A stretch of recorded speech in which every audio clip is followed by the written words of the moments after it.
Thank you for joining us for the Barbados Today evening news for Thursday, January 18th. I am Mary Claire Williams. Our top story this evening, the Barbados Workers Union is throwing its support behind its sister organization, the National Union of Public Workers, in its demands for government to conclude salary negotiations. This as the NUPW embarked on a two-day national shutdown today to protest the government's failure to meet a January 15 deadline to complete the talks. Earlier today, BWU's General Secretary Tony Moore said the union supports the NUPW's position, and their silence so far should not be interpreted as a lack of support. The Executive Council of the Barbados Workers Union has been constrained to offer comment regarding the situation with the National Union of Public Workers and the Government of Barbados over government negotiations. However, the Executive Council would not wish for our silence to be regarded as being antipathetic or unsympathetic to the cause of the NUPW, nor would we want to be aligned to any alternative views or motives that are being brandished within other circles. The BWU agrees with the NUPW's statement that public servants deserve better. And of course, that better continues to shift as the pressure of increased taxes and the cost of living is felt more with each passing month. Reports are that the NUPW received a mandate from its members on December 27th to conclude negotiations by January 15th this year. The BWU has had no such mandate. We have been negotiating separately from the NUPW for a revised collective agreement for public servants.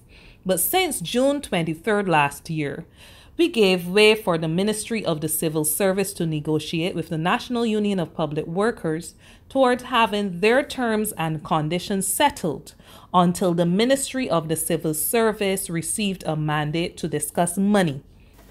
In other news this evening, CLICO policyholders are being assured that the value of their investments has been restored despite changes to the terms and conditions of their policies. The assurance comes from the Chief Executive Officer, Cheryl Senhouse, at this morning's launch of Resolution Life, the new court-approved firm set up to replace CLICO. Senhouse told a press conference at the Courtyard by Marriott that Resolution Life Assurance Company saw the amendments as necessary to preserve cash levels while still ensuring that all policyholders realize the intended benefit of their policies over the long term. The amendments made to life insurance policies, including whole life policies and endowments, are as follows. Surrenders will not be permitted for a 4-year period. 2. Restrictions to the access to cash surrender values through policy loans have also been implemented. There will also be an extension in the period that surrender charges will be applied. The minimum guaranteed interest rates applied to universal life policies have also been reduced. Despite these amendments, all claims and maturities arising from life policies and endowments from the 1st of January 2018 will be processed and paid immediately as they are approved. The company is expected to begin monthly payments to investors next month. And the Barbados Investors and Policyholders Alliance welcomes this morning's launch, but President June Fowler says she's waiting for the day when the long-suffering clients start receiving their money. I think this is a moment that we've been waiting for. This is 7 years, actually 7 years that we have been in the fight, 9 years that this debacle happened. And we are happy this morning to see that Resolution Life is a reality. We are happy to see that a strong management team is in place. I'm pleased about the board, especially for the combination of the board. And we're looking forward to the next steps where policyholders, pensioners will start to get their payments and where claims will be paid for those persons who have death claims and other outstanding claims. In sports, Luther Thorne's Green Machines finished on top at the school's annual Junior Sports Day at the Usain Bolt Sports Complex this morning. Their final score was 636 points. They were followed by the Yellow Tigers, who placed second with 628.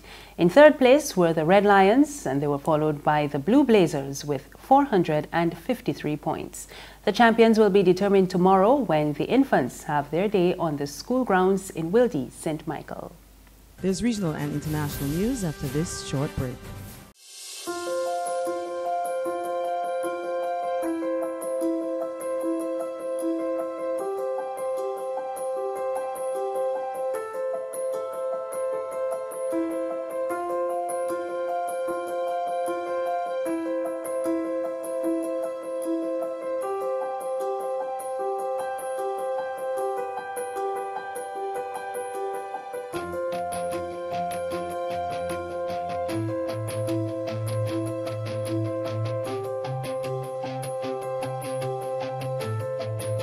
Barbados Today, news you can trust. Thank you for staying with us. We're back now with news from the region. And we go to Jamaica, where the government has declared a state of emergency in the western parish of St. James. It comes on the heels of a joint security forces operation which was launched in the area in a bid to curb rising crime. We get more in this report from TVJ News. No stones unturned. From the old to the young, private and public passenger vehicles were stopped and searched. Maintaining a strong police military presence, communities of Rose Heights, Farm Heights, and even the city of Montego Bay. Persons were asked to disembark their vehicles while the searches were conducted. Even the media were not spared. We got a first-hand experience while traveling through Albion into the troubled community of Salt Spring. Hundreds of commuters, including school children, were also left stranded as most taxis kept out of sight. Some proceeded to make their way on foot.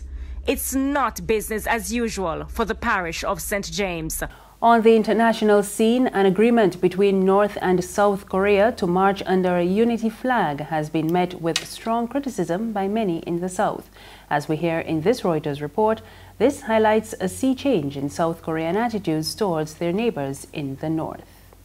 A public backlash in South Korea on Thursday over news athletes from South and North Korea will march under one flag at the Winter Olympics. In rare talks, the two nations agreed not only to march together, but to field a joint ice hockey team at next month's Winter Games. The South Korean government likely chalked it up as a diplomatic win, but what they didn't expect? Outrage from their own country. Thousands of Koreans went online to express their distaste for the decision, even calling the upcoming games the Pyongyang Olympics. The Korean Peninsula flag is not our national flag. We're the ones hosting the Olympics, so our athletes should hold the South Korean flag at the Games. It points to a sea change in South Korean attitudes towards their northern neighbors. The younger generation also has fewer cross-border ties and see the North as separate. And after Seoul worked for over a decade to secure the Games, they say they don't want Pyongyang stealing the spotlight. I think it's not right to suddenly force our athletes to play with strangers under the Korean Peninsula flag. They worked hard to compete under our flag. South Korea managed to host the Pyeongchang Olympics with great difficulty on their third try. It'll be difficult to get the people's support if it's downgraded to Pyongyang Olympics. And while the joint flag may have been met with a standing ovation 17 years ago, it might be a different scene this time around, with the North's missiles loaded just miles away. And finally, the United Nations today reported that 2017 was the second or third hottest year on record after 2016. It was also the hottest without an extra dose of heat caused by an El Niño event in the Pacific Ocean. Average surface temperatures last year were 1.1 degrees Celsius above pre-industrial times, and it is creeping towards the 1.5 degree limit set by almost 200 nations under the 2015 Paris Climate Agreement. The UN's World Meteorological Organization says 17 of the warmest 18 years since records began in the 19th century have now happened since 2000.